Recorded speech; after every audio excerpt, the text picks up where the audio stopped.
Olá pessoal, é uma alegria muito grande estar aqui novamente para mais um estudo do livro O Evangelho segundo o Espiritismo. Hoje nós vamos fazer uma reflexão em torno do capítulo 12, Amai os vossos inimigos. Então, antes de nós começarmos o nosso estudo, eu gostaria de convidá-los para uma prece, de maneira que nós possamos preparar o nosso ambiente e também o nosso espírito para receber essas mensagens. Então vamos nos acalmar e pedir a Jesus que nesse momento que nós nos encontramos para as reflexões em torno dos seus ensinos, nós queremos agradecer pela oportunidade, a oportunidade de aprender e também pedir que Ele esteja conosco, nos inspirando e nos intuindo para o melhor entendimento dessas verdades, de maneira que elas tragam para nós o bem-estar para o nosso espírito. Fica conosco, Jesus, agora e sempre. Para começarmos o nosso estudo, eu gostaria de trazer para vocês, compartilhar com vocês um trecho de uma mensagem que eu tirei de um livro que se chama Sublime Convite. Ele é do Espírito Augusto e esse livro foi psicografado pelo Clayton Levy. Num trecho dessa mensagem desse livro, o Espírito Augusto nos diz que a mensagem trazida por Jesus ao nosso mundo, ela tem essência transformadora. E ele diz que todos aqueles que compreenderam a mensagem de Jesus experimentaram profundas transformações interiores, deixando para trás velhos conceitos de vida. E a verdade, quando nós olhamos ali os exemplos dos personagens do Evangelho, nós podemos encontrar muitos casos onde nós vemos que a vivência dos ensinos de Jesus trouxeram muitas transformações. Mas eu queria citar o caso de Saulo de Tarso, um judeu convicto naqueles primeiros momentos do cristianismo. E em função da sua ideologia, ele fez muito mal para os primeiros cristãos, perseguindo-os, eliminando-os. No entanto, ao encontrar com Jesus na estrada de Damasco, ele vai mudar radicalmente o seu modo de pensar, ele altera o seu nome de Saulo para Paulo e se torna o maior divulgador da doutrina do Cristo, levando principalmente aos estrangeiros, aquele que eram denominados os gentios, os ensinos de Jesus. Paulo é considerado o apóstolo dos gentios, dos estrangeiros. Quando Jesus entra em cena, bem antes de Paulo começar a sua tarefa e traz ali a sua doutrina, essa doutrina ele vai desenvolver e vai adaptar os ensinos que aquele povo recebeu de Moisés e vai trazer para eles uma nova visão. Como, por exemplo, eles aprenderam com Moisés: amarás ao teu próximo e aborrecerás ao teu inimigo. E Jesus vai trazer uma nova roupagem para esse ensinamento. Jesus vai dizer: amar ao inimigo e fazer-lhe o bem, orar por ele. Então Jesus vai estimular aquele povo a uma conduta moral mais evoluída.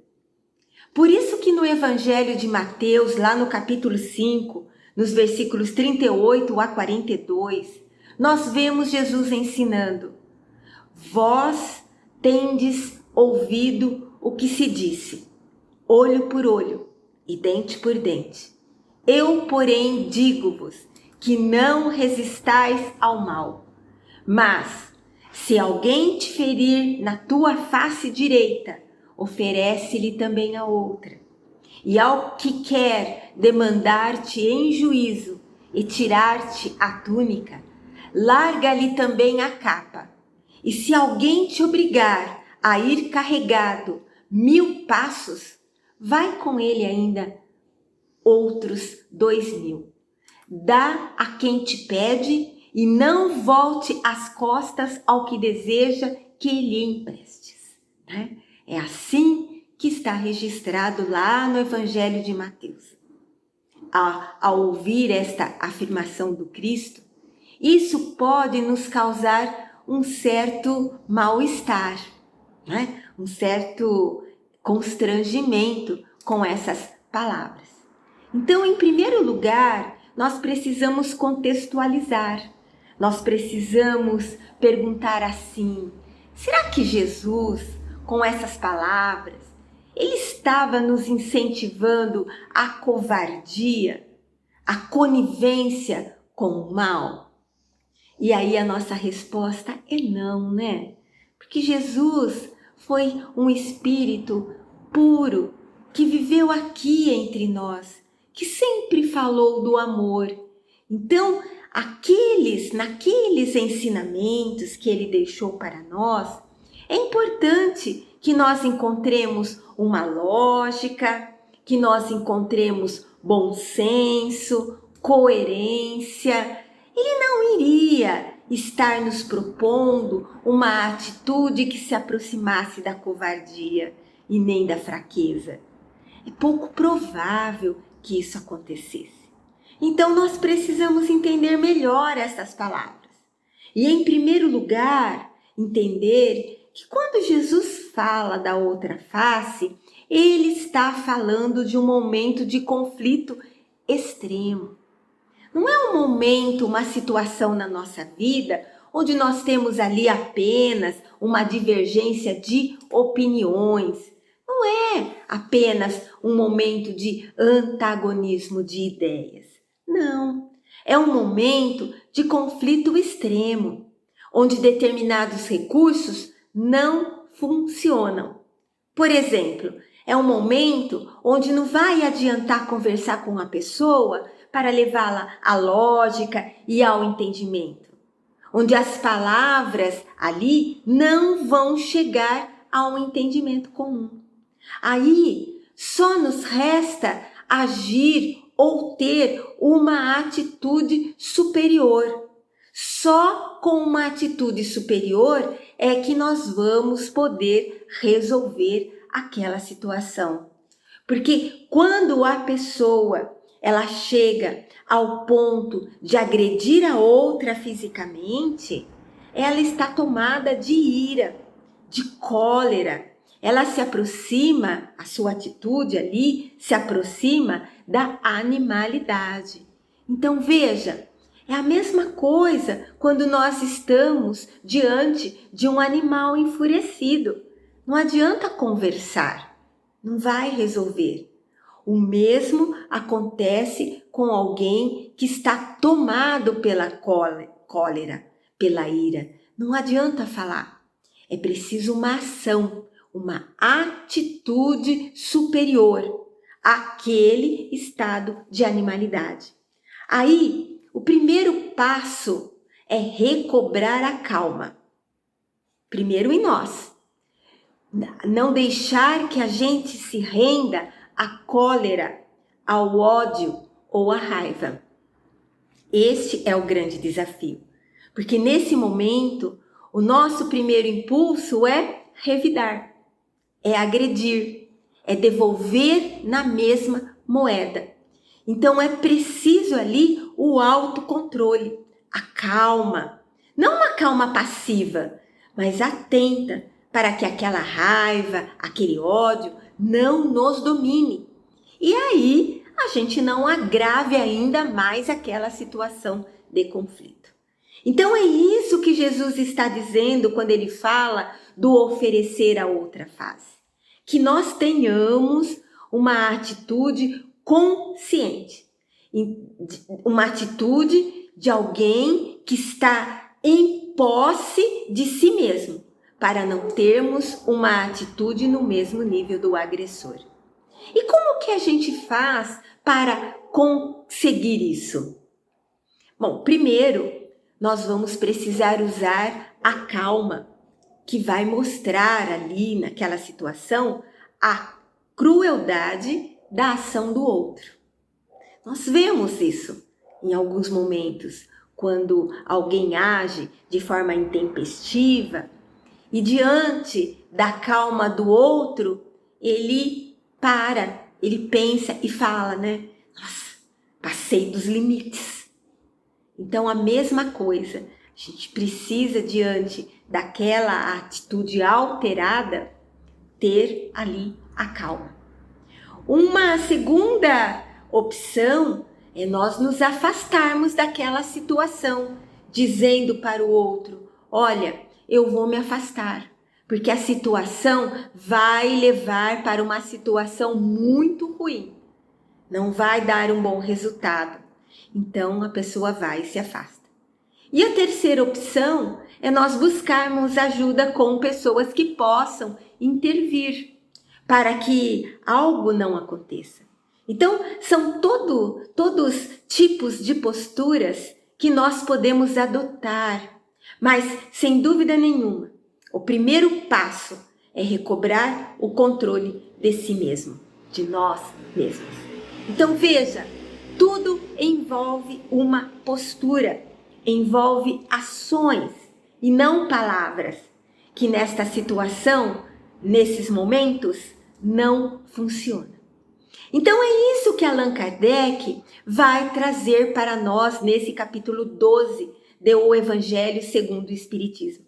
Ele vai nos explicar que quando Jesus disse: não resistai ao que vos fizer mal, mas se alguém te ferir na face direita, oferece-lhe também a outra, ele está nos trazendo ali um novo ensinamento.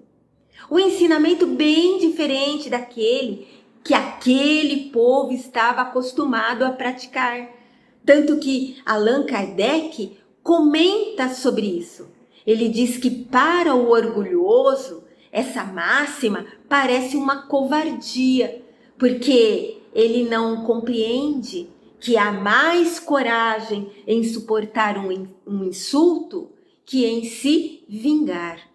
Allan Kardec explica que por essas palavras, Jesus ele não proibiu a defesa, mas ele sim condenou a vingança. Quando ele pede para oferecer uma face, quando formos batidos na outra, em outras palavras, ele está nos pedindo que não devemos retribuir o mal com o mal, que nós devemos suportar pacientemente uma injustiça, usando de uma atitude superior, porque é melhor sofrer a injustiça que cometê-la, que vale mais ser enganado que enganar, ser arruinado que arruinar os outros. Nós que aceitamos os ensinamentos do Mestre e os conceitos da doutrina espírita, nós sabemos que existem leis no universo que se interrelacionam. As leis, elas estão todas ligadas, né? Não há uma única ação no bem que não seja recompensada, assim como não há uma única ação equivocada no mal que não exigirá de nós uma reparação. Assim, o que parece injusto não vai ficar sem correção dentro das leis de Deus. Então, não é preciso que usemos da vingança, porque a fé na vida futura, na imortalidade da alma e na justiça de Deus nos ensina que jamais Deus deixa o mal impune e que Ele nos dá força para suportar pacientemente os atentados aos nossos interesses e ao nosso amor próprio.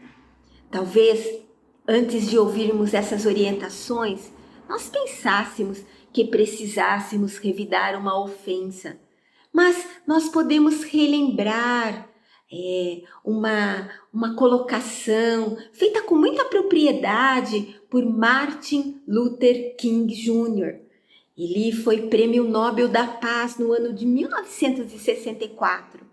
Martin Luther King foi o maior líder dos movimentos contra a segregação racial nos Estados Unidos. E ele tem uma colocação interessante. Ele diz assim, olha, a violência não resolveu e não resolve os problemas humanos. Os diversos problemas sociais demonstram que os seres humanos modernos caminham ao longo de uma estrada semeada de ódios que fatalmente o conduzirão à destruição e à condenação. O mandamento para amarmos os nossos inimigos, longe de ser um sonho utópico, ele diz, é uma necessidade absoluta para podermos sobreviver. O amor pelos inimigos é a chave para a solução dos problemas do nosso mundo. Olha que propriedade nessas palavras, né? Como é verdade isso que ele está dizendo.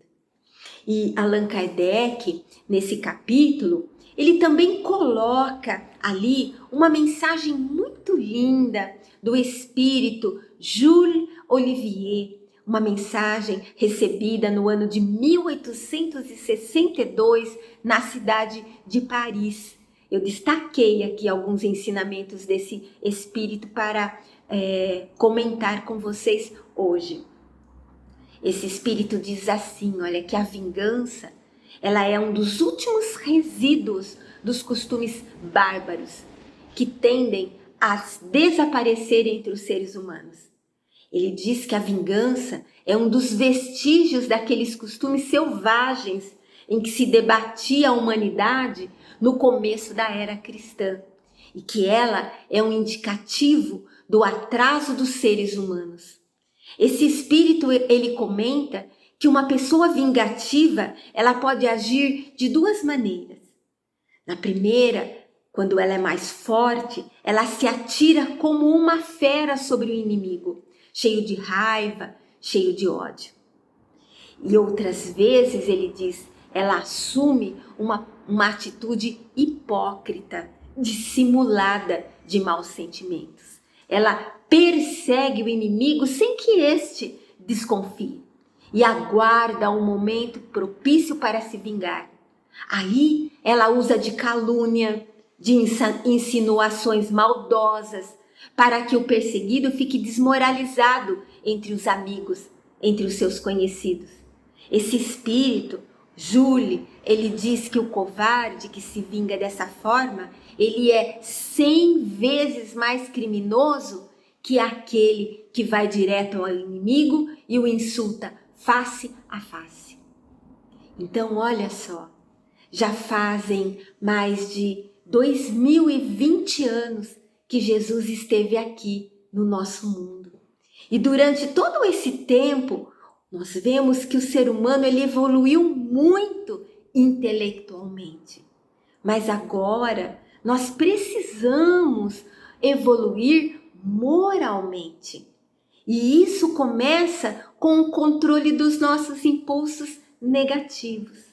Os amigos espirituais, eles nos pedem para que nós paremos um pouco, para que pensemos que é importante utilizar os ensinos do Cristo e implantar em nós uma ação transformadora, como disse o Espírito Augusto no início da nossa conversa, na mensagem que eu destaquei para vocês, para que a gente retome o controle da situação com posturas mais equilibradas.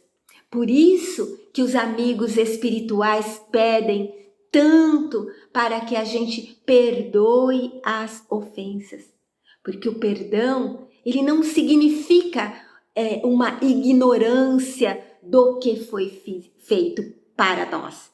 Ele significa que aquela má ação deixou de ser uma barreira entre as relações mútuas, criando ali uma atmosfera necessária para um recomeço.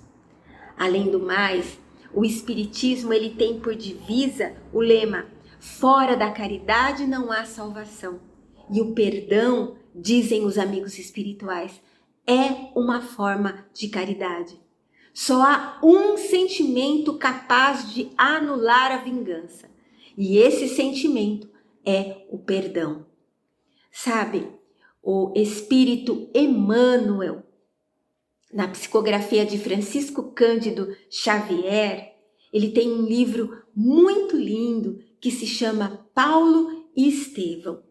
E na primeira parte do livro, quando Estevão, que tinha sido um judeu e que depois acaba se convertendo ao cristianismo e começa a divulgar os ensinos de Jesus, essa atitude de Estevão, ele desperta o ódio de Saulo, que era um grande conhecedor das Escrituras e um grande defensor das leis de Moisés.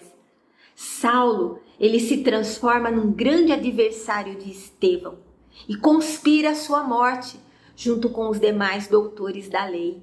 Saulo não sabe, mas Estevão, que ele persegue tanto, é o irmão desaparecido de Abigail, a sua noiva. Estevão, ele é condenado e segue para a morte sem reclamar, sem maldizer os seus perseguidores, confiante no Cristo. Estevão, ele é apedrejado. E quando ele já está quase sem vida, antes de retornar ao plano espiritual, Abigail, que estava ali, vendo aquele apedrejamento, vai até ele, encontra Estevão, seu irmão, e naqueles últimos momentos, ela fala a Estevão que Saulo, o seu perseguidor, era o seu noivo e que eles iriam se casar. E aí, as últimas palavras de Estevão sobre o seu inimigo foram para Abigail: Cristo os abençoe. Não tenho no seu noivo um inimigo, tenho nele um irmão. Saulo deve ser bom e generoso, defendeu Moisés até o fim. Quando conhecer a Jesus, servi-lo-á com o mesmo fervor. Sê para ele a companheira amorosa e fiel. Então, olha que exemplo Estevão traz para nós. Então, nós queremos concluir lembrando as palavras do Espírito Augusto, naquele livro que eu citei inicialmente, Sublime Convite. A tarefa de Jesus é de transformar os padrões morais da sociedade. Por isso, esse ensino de não revidar o mal com o mal faz todo sentido. As criaturas, elas podem experimentar paz interior, ainda que cercada pelas maiores dores. Então, que nós possamos refletir nesses ensinos de Jesus, repensar algumas situações já tomadas, voltar atrás, se for o caso, e fazer escolhas que realmente tragam a paz e a felicidade para a nossa existência. Que Jesus nos abençoe, hoje e sempre. E agora, nós vamos fazer a nossa vibração. Vamos nos preparar para também podermos nos ajudar e ajudar aqueles que precisam. Então nós vamos dizer assim: Senhor, ampara o nosso propósito de servir, que em teu nome e com o auxílio dos bons espíritos nós possamos ajudar aqueles que estão mais necessitados do que nós. Então, Pai, há aqueles que estão muito infelizes, mas dentro da sua misericórdia há muitos meios de socorro, muitos recursos para reanimar as pessoas. Então, de toda a alma nós te rogamos, Abençoa os que sofrem. Dá a cada sofredor a suavização de suas dores e a suavização para suas tristezas. Vibremos.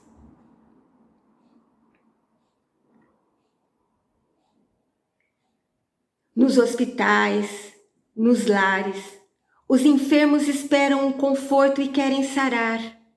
Senhor, que as nossas vibrações levem até eles o alívio para os seus males.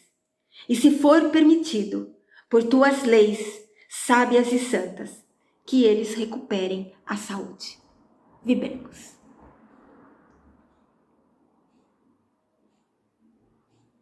Quanto a nós, Senhor, pedimos perdão pelas nossas faltas. Ajuda-nos a desenvolver as virtudes que colocastes dentro da nossa alma. Queremos muito, muito cumprir os nossos deveres para alcançarmos o aperfeiçoamento espiritual, para assim podermos ter a verdadeira felicidade. Vibremos.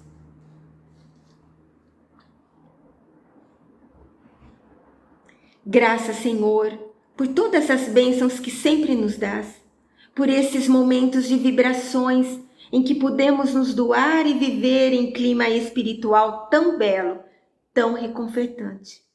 Nos despedimos, Senhor, e te pedimos que fique conosco, agora e sempre.